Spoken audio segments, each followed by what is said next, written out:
Paytm का अब क्या होगा। बहुत सारे लोगों का पेटीएम से रिलेटेड यही सवाल है कि पेटीएम पेमेंट बैंक के ऊपर जो 15 मार्च के अंदर बैन लगना था, तो उससे यहाँ पर क्या क्या सर्विसेज प्रभावित हो गई हैं, और ये जो सर्विसेज प्रभावित हो गई हैं अब आगे इनका क्या होगा। तो आज की वीडियो में मैं आपकी जानकारी के लिए बताना चाहूँगा पेटीएम पेमेंट बैंक के ऊपर जो 15 मार्च के अंदर जो आरबीआई की यहाँ पर गाइडलाइन आई थी, आरबीआई ने यहाँ पर बैन लगाया था बैंकिंग सर्विसेज पे, तो उसके बाद अब पेटीएम के अंदर कौन कौन सी सर्विसेज काम करेंगी और कौन कौन सी सर्विसेज यहाँ पर बंद हो चुकी हैं। तो सबसे पहले बात कर लेते हैं पेटीएम के वॉलेट की और पेटीएम पेमेंट बैंक की। तो यहाँ पर दोनों ही के अंदर सेम यहाँ पर रूल लागू होता है कि यहाँ पर किसी भी तरीके का यहाँ पर ऐड मनी अब नहीं होगा। अब ऐड मनी से आप ये समझ लीजिए, या तो आप अपना आप खुद ऐड मनी करिए, या आप किसी से दूसरे से अपने अकाउंट के अंदर पैसे डलवाए या वॉलेट के अंदर पैसे डलवाए, तो ये दोनों ही काम नहीं होंगे, क्योंकि क्रेडिट और यानी कि डिपॉजिट पर रोक लग चुकी है। ना ही अब आपको पेटीएम के अंदर कोई ऑप्शन मिलेगा जिससे आपका यहाँ पर पेटीएम के अंदर किसी भी तरीके का ऐड मनी हो जाए। ये ऑप्शन दोनों ही हटा दिए गए हैं, पेटीएम पेमेंट बैंक के अंदर से भी और पेटीएम वॉलेट के अंदर भी। जब आप पेटीएम को ऐड मनी करने जाएंगे तो वहाँ पर ऐड मनी नहीं होगा। दूसरी बात यह है कि अगर आप किसी दूसरे ऐप से इसके अंदर यूपीआई के माध्यम से ये बैंक अकाउंट की डिटेल डालने के बाद पैसे ट्रांसफ़र करने की कोशिश करेंगे तो वो भी यहाँ पर नहीं होगा।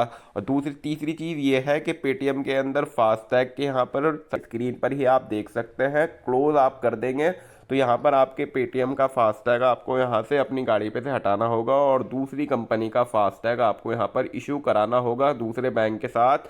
उसके ऊपर पहले ही वीडियो मैंने बना दिया है कि आप आईसीआईसीआई का फ़ोनपे से किस तरीके से फास्टैग खरीद सकते हैं। वो वीडियो जाकर आप देखना चाहें तो डिस्क्रिप्शन में उसका लिंक मिल जाएगा। और मौजूदा फास्टैग जो आपका चल रहा है, जिसके अंदर आपका कई सारा बैलेंस पड़ा है या आपका थोड़ा सा भी बैलेंस पड़ा है, तो वो जब तक बैलेंस ख़त्म नहीं होगा तब तक यूज़ होता रहेगा, किसी भी तरीके की उसमें दिक्कत नहीं आएगी। तीसरी चीज़ यहाँ पर ये है कि जो एफडी वगैरह जिन लोगों ने करा रखी है, जिन्होंने फिक्स डिपॉजिट वगैरह करा रखे हैं, तो उनका क्या होगा। तो यहाँ पर आपकी जानकारी के लिए बताना चाहूँगा कि फिक्स डिपॉजिट वाले यूज़रों को भी यही है कि वो किसी भी तरीके का यहाँ पर अगर अपनी एफडी को ब्रेक करना चाहे, किसी ने अपनी एफडी यहाँ पर करा रखी है तो वो ब्रेक कर सकता है।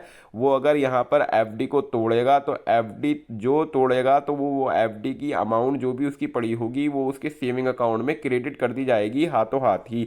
यानी कि आपकी जैसे ही कोई कस्टमर अपनी एफडी को तोड़ता है, उनने एफडी करा रखी है 4-5 लाख रुपए की, 10-5 हज़ार रुपये की, तो वो सारा का सारा बैलेंस उसके सेविंग अकाउंट में क्रेडिट हो जाएगा पेटीएम पेमेंट बैंक के, और वहाँ पर उस बैलेंस को वो ट्रांसफ़र कर लेगा, कहीं पर भी ट्रांसफ़र कर ले, क्योंकि यहाँ पर ट्रांजैक्शन हो जाएगा। लेकिन वो किसी भी तरीके का दूसरा पैसा रिसीव नहीं कर सकता सेविंग अकाउंट में। और यहाँ पर एफडी से रिलेटेड यहाँ पर बहुत सारे लोगों की क्वेरी ये भी है कि यहाँ पर एफडी वगैरह यानी कि जो रिफंड वगैरह होंगे या किसी भी तरीके का लोगों ने पैसा लिया है या किसी भी तरीके का कैशबैक आना है, तो वो सभी आती रहेंगी सेविंग अकाउंट के अंदर, वो आपको किसी भी तरीके की उसमें दिक्कत नहीं होगी। तो इसलिए आपको यहाँ पर मैंने बता दिया है कि आपके यहाँ पर इस सर्विसेज को प्रभावित होना है और ये सर्विसेज प्रभावित हो भी रही हैं। बाकी चीज़ें जैसी चल रही थी वैसी चलती रहेंगी। पेटीएम को यूपीआई के माध्यम से आप यूज़ कर सकते हैं, यूपीआई के ऊपर किसी भी तरीके की रोक नहीं है। 4 नए बैंक पेटीएम के साथ आ गए हैं, तो वो यहाँ पर अब पेटीएम की सर्विसेज के अंदर यूपीआई सर्विसेज प्रोवाइड करते रहेंगे। आप यहाँ पर इसे आसानी से यूज़ कर सकते हैं। कोई अगर आपका सवाल रह गया हो जो मैं यहाँ पर सॉल्व ना कर पाया हूँ या उसका जवाब ना दे पाया हूँ तो कमेंट सेक्शन में लिख दीजिएगा। बस आज की वीडियो मुझे आपको यही बताना था। आई होप आपको वीडियो अच्छा लगा हो। लाइक ज़रूर करिएगा अगर आपको वीडियो अच्छा लगे।